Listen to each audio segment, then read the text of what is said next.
In this clip, I will present Sustainable Development Goal number 16 on peace, justice, and strong institutions. Much like the other SDGs, Sustainable Development Goal 16 is made of a number of targets and indicators. And in fact, you could see that SDG 16 might be one of the most varied SDGs. It covers issues such as violence in its many forms, justice, questions of participation in decision-making, participation in global governance, access to information, and many other types of topics. So in fact, if I were to cover all of these targets, that would be a very long clip indeed. But for the sake of concision here, I have chosen to focus on three targets, 16.4, 16.5, and 16.6. And these three targets connect to, in particular, two very important issues in today's global business, today's issues of global governance in more general terms. First of all, they connect to the question of corruption and bribery, very explicitly mentioned in target number 16.5. But in addition to that, they connect to questions, more implicitly perhaps, questions of tax issues, tax justice and tax avoidance, which is also a very important issue in today's world.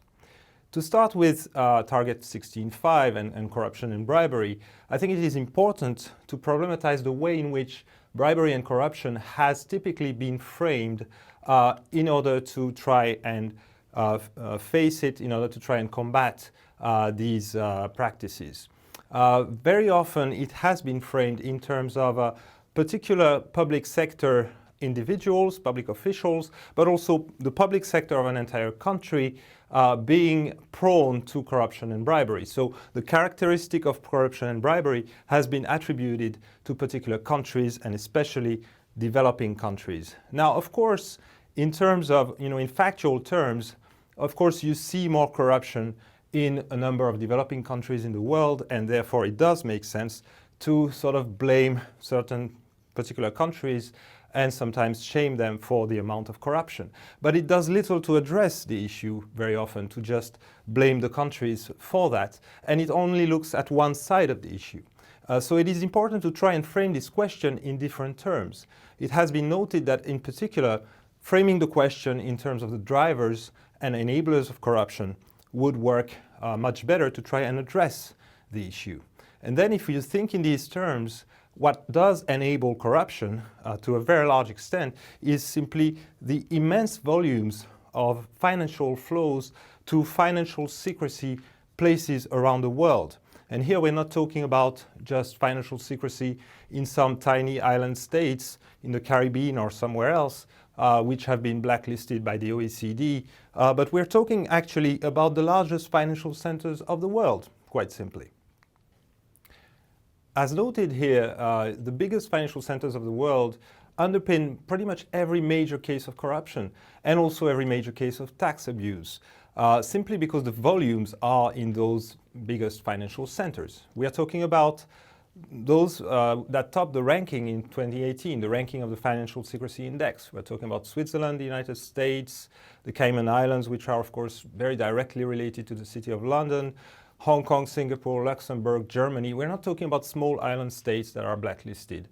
We are talking about the very largest financial centers in the world. And if we want to do anything about corruption, about also tax abuse, we need to address the issues in those largest financial centers in the world. And we hope that the SDGs might help in trying to do that, to change the focus from blacklisting a few tiny countries to actually addressing the issues in the largest financial centers in the world.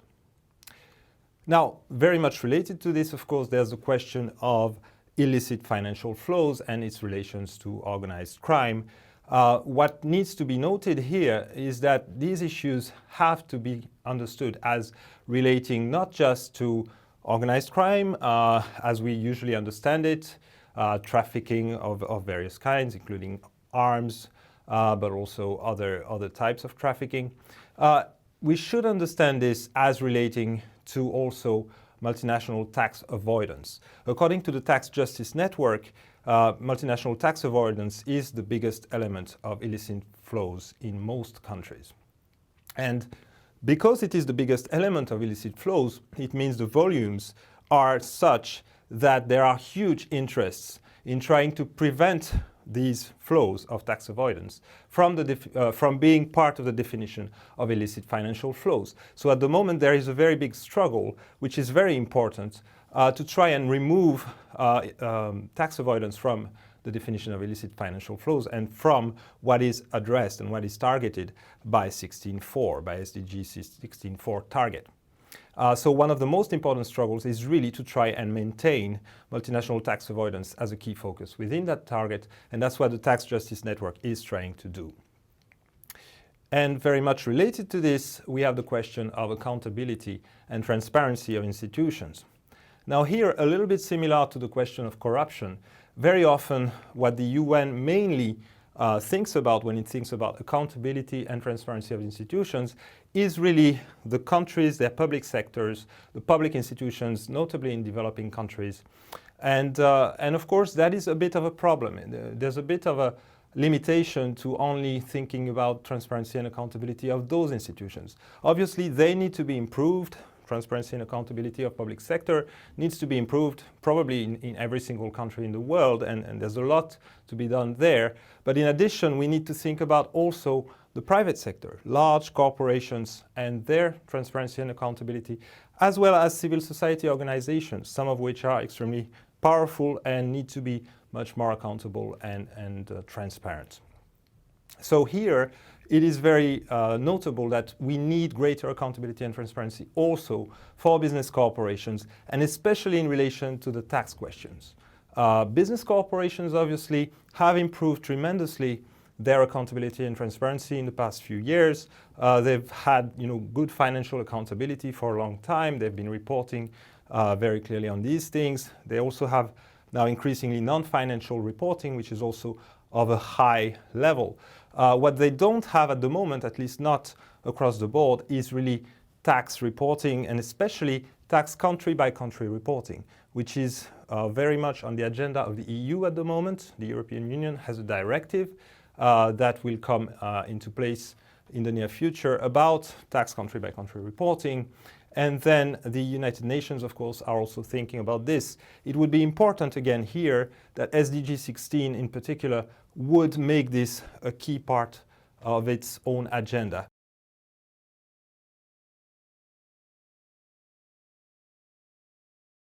So my name is Lydia Kilpi. I work here at KEPA, the Finnish platform of development NGOs, as a policy advisor on tax justice and corporate accountability.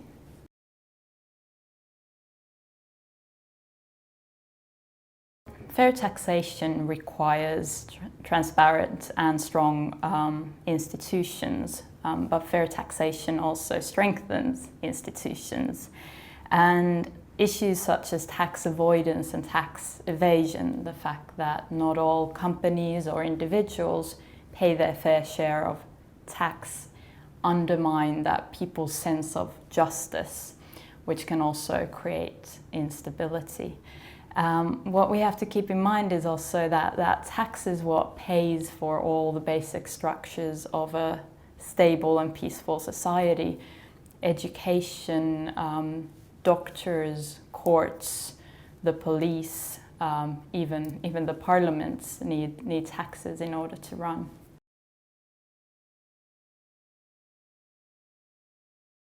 SDG 16 focuses on promoting inclusive decision-making, strong and inclusive institutions, and issues such as access to information. All these sort of strengthen institutions and make them more accountable. And strong institutions help promote tax policies. When people can participate in decision-making, it's more likely that tax policies will be fair, both how tax is collected and also how it's spent.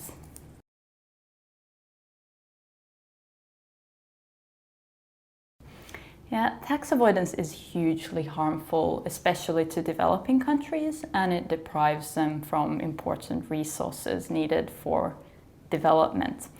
And including tax avoidance in the definition of illicit financial flows would mean that the issue would be taken more seriously, and that would be a great benefit. Of course, even more importantly, tax avoidance and other illicit financial flows very much use the same structures of tax havens, of offshore accounts that are very harmful for the global economy. And in that sense, it makes a lot of sense to treat them together.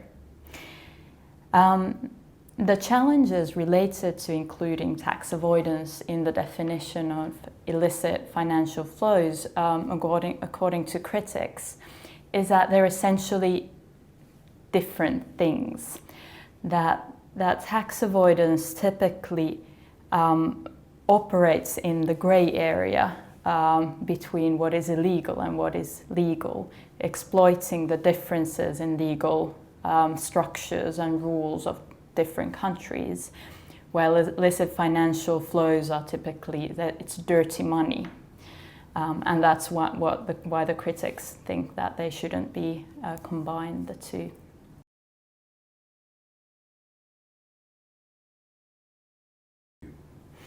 I think SDG 16 can be very helpful in promoting public country-by-country reporting and really underlines why it's important. SDG 16 is all about transparency and accountability, and that's not only about the transparency and accountability of state institutions. Multinational corporations are huge actors. They're not only economic actors but also political actors. And they know so much about us. If you think of companies like Facebook, they have huge amounts of data on individuals, but we know next to nothing about what they do. And that's why public country-by-country reporting is essential for transparency and accountability.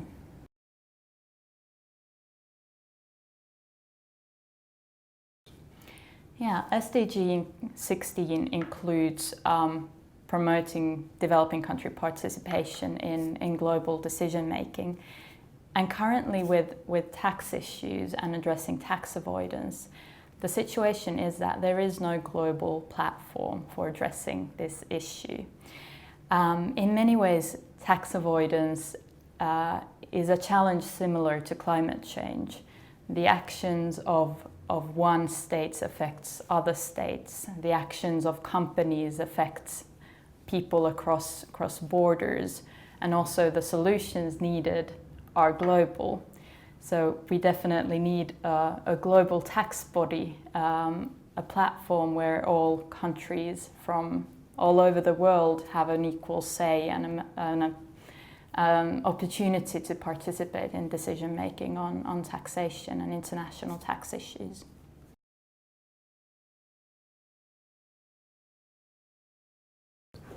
Yes, I definitely believe that SDG 16, if taken seriously and implemented, will lead to a global tax body and should lead to a global tax body.